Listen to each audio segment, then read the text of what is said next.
My son sent me to my daughter's house. Then she sent me to a nursing home. Months later, they both came crawling back after I did one thing. It started quietly. A stiffness in my knees that wasn't there before. Mornings where I needed to catch my breath after simply getting dressed. Afternoons that ended with me nodding off in my armchair. I told myself it was age, the natural rhythm of a life winding down. But the truth crept in one morning when I caught my reflection in the hall mirror. The man staring back looked tired, not just from the day, but from the years. The doctor confirmed what my body already knew. My heart was weaker, my joints deteriorating, and my stamina almost gone. "You'll need help with daily things," he said, scribbling something on his pad, not looking me in the eye. "It's time to think about arrangements." Arrangements? I assumed that meant my son, Michael, would step in. He lived closest, in a comfortable home just outside the city, and had always told me we'd stick together as a family. But the day I called him, he didn't answer. I tried again that evening. Still nothing. When he finally picked up 2 days later, his tone was quick, distracted. I told him what the doctor had said, the changes I'd been feeling. He promised to stop by. He arrived on a Saturday afternoon, wearing his work jacket, smelling faintly of engine oil. We sat in the living room, and I explained everything, the fatigue, the medication, the doctor's advice. He nodded, barely reacting, his gaze sliding to the framed photographs on the mantel. "I've been thinking," he said after a pause, "maybe you'd be more comfortable at Laura's. She's got the space." Laura, my daughter. She lived 2 hours away in a bigger house with her husband and 2 children. She called occasionally, but I hadn't seen her in months. "I thought you lived closest," I said slowly, unsure if I'd misheard. "Yeah," he replied, "but Laura's better at that kind of thing. She's more nurturing." I wanted to ask what that made him, but the words stayed in my throat. The following Friday, Michael came back with a suitcase. He didn't say much, just started folding my clothes, packing them neatly, almost mechanically. "It's better this way," he muttered. "You'll see." He never met my eyes. The drive to Laura's was quiet. He kept the radio low, tapping the steering wheel in rhythm to a song I didn't recognize. I watched the houses blur by, each one feeling further away from the life I'd built. When we pulled into Laura's driveway, she was waiting at the door, arms crossed. "Hey, Dad," she said, leaning forward to kiss my cheek. Her smile was tight, almost rehearsed. Michael carried my bags inside, set them down in the hallway, and clapped his hands together. "All right, I'll let you two get settled," he said, already heading back to the car. I wanted him to stay, even for coffee, but the engine started before I could say a word. For a week, Laura tried. She made meals, reminded me about my pills, asked about the neighbors from my old street. But there was a heaviness in her movements, a forced patience in her voice. Then, one evening after dinner, she set her fork down and looked at me like she was about to deliver bad news. "Dad, I can't do this," she said. "I have the kids, my job, and the house to run. It's too much." I nodded, though inside I felt like the last piece of familiar ground had just crumbled. 2 days later, she drove me to a nursing home. It was clean, orderly, but the air smelled faintly of antiseptic. The receptionist smiled as Laura signed a stack of papers. My room was small, a single bed, a dresser, and a window that looked directly at a blank brick wall. Laura stayed just long enough to explain where the call button was, then stood awkwardly by the door. "I'll visit soon," she said. Michael never came at all. The first days passed slowly. I kept to myself, listening to the shuffle of walkers in the hall, the muted chatter from the lounge. Meals came and went, the staff polite but distant. It was during those quiet hours that I began thinking about my finances. I had built a modest fortune over decades, investments, rental properties, a carefully managed stock portfolio. My children had no idea of the exact figures, but they knew I'd done well. They also assumed I realized that it would all pass to them someday. That thought kept me company in the nights when sleep wouldn't come. I thought about loyalty, about care, about the casual way they had passed me from one to the other like a piece of old furniture. A month into my stay, I asked to see a lawyer. He came on a rainy afternoon, dressed in a dark suit, his briefcase clicking shut behind him as he entered. We sat at the small desk in my room, and I told him exactly what I wanted. Every cent, every property, every asset to go to charities, scholarships, and the handful of friends who had called or written since I'd been here. Not one penny to Michael or Laura. He raised an eyebrow but didn't question it. By the time he left, the papers were signed and sealed. My health strangely began to improve. The steady meals, the scheduled medication, the quiet, it all seemed to work in my favor. The staff noticed, commenting on my color returning, my steadier steps.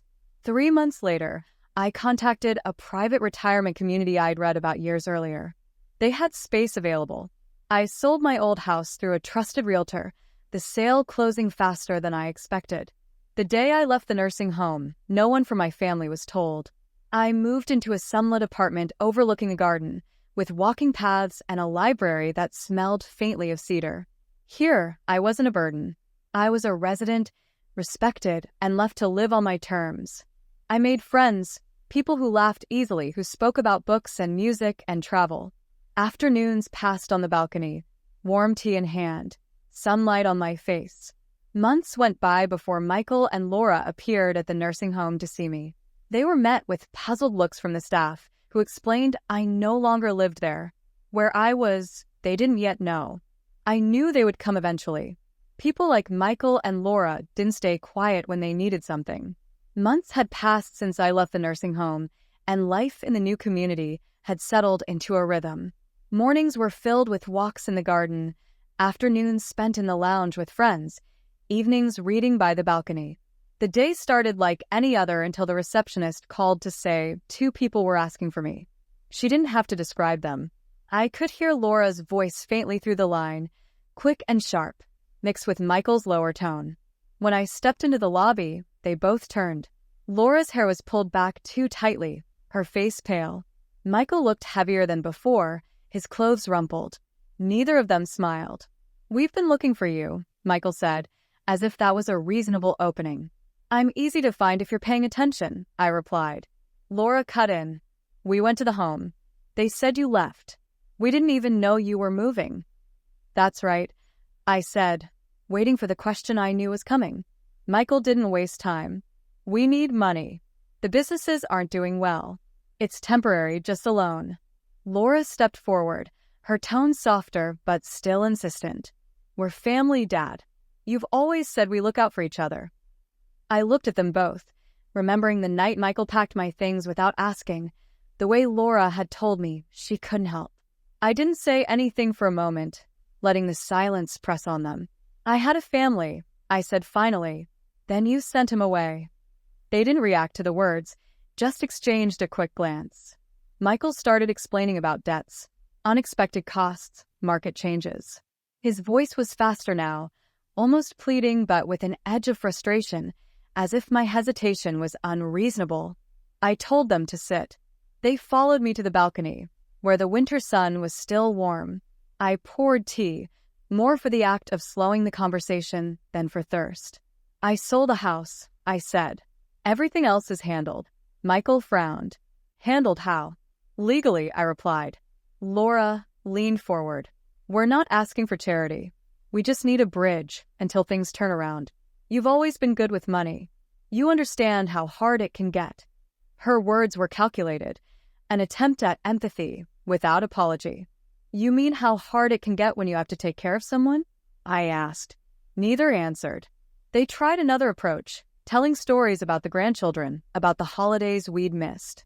But their eyes kept flicking to the apartment beyond the balcony, the clean furniture, the view, the signs that I wasn't struggling. Finally, Michael asked outright, "So, what's left in the will?" "Not your concern," I said. Laura's voice sharpened. "We're your children. It is our concern." "You stopped being concerned when it mattered," I said. For a while, no one spoke. The sounds of the garden below filled the space. Footsteps on gravel, a distant laugh. They shifted tactics again. Laura suggested staying for lunch, reconnecting. Michael asked about the friends I'd made here, whether they could visit again soon. I didn't invite them to. When they left, neither shook my hand. That night, I reviewed my accounts, making sure every safeguard was in place. The lawyer had done his work well. Even if they pushed, nothing could be undone without my signature, and they would never get that. Over the next week, they called several times. I let most go to voicemail. The messages alternated between polite and impatient, apologies mixed with complaints, as if they couldn't decide which tone would work better. Then came a letter. No greeting, just a page outlining their financial troubles and numbers, closing with the suggestion that, as a father, I should step in. I folded it neatly and placed it in a drawer. A few days later, Michael appeared alone. He caught me in the hallway after lunch, speaking in a low voice. He said Laura didn't know he was here, that he just needed something small to keep things afloat. "You've got more than enough," he said. "It's not like you'll spend it all." I told him I'd already decided where every dollar was going. His expression shifted. Not anger yet, but the beginning of it. "You think those people out there," he said, gesturing toward the lounge, "care more than your own family? They've been here when you weren't," I said. He left without saying goodbye. After that, Laura tried on her own.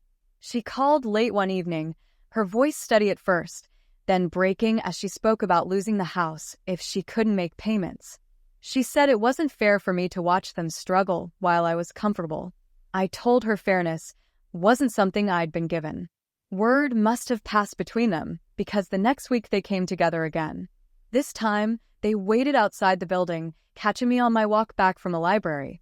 The conversation was shorter, more urgent, more frustrated. Michael said I was being selfish. Laura accused me of letting pride destroy the family. I listened, then walked past them into the building. That night, I called my lawyer again. There was nothing more to change in the will, but I wanted a record of these visits, not out of fear, but because I knew this wasn't over. People like them didn't leave quietly. When the next letter came, it wasn't a request. It was a demand. They said they deserved their share now, not later. They hinted at legal action, at going public with claims about my mental state. I smiled when I read it. They didn't realize how prepared I was. The letter from them sat on my desk for 3 days before I responded. It wasn't that I didn't know what to say. It was that I wanted the timing to be right. Their demand for their share had crossed a line. They had made it clear that they saw my life's work as theirs to claim, as if my choices no longer mattered. I sent back a short reply. "We should talk in person. One last time." It took less than 24 hours for them to arrive. They came together, but the unity looked forced. Laura walked a step ahead, her expression locked in determination. Michael followed, his hands buried in his jacket pockets, jaw tight. I met them in the reception lounge of the community. The staff had been briefed. 2 security employees were stationed discreetly near the hallway. I had no reason to expect violence, but I had learned not to underestimate desperation. Michael opened first. "We're tired of this, Dad. You're being unreasonable. We have a right to." "You have no rights here," I said evenly. Laura leaned forward. "You're still our father. That means something. Or it should." "It meant something," I said, "until you decided convenience was worth more than family." Michael's voice rose. "We didn't have a choice. You had a choice. I cut in. You both did.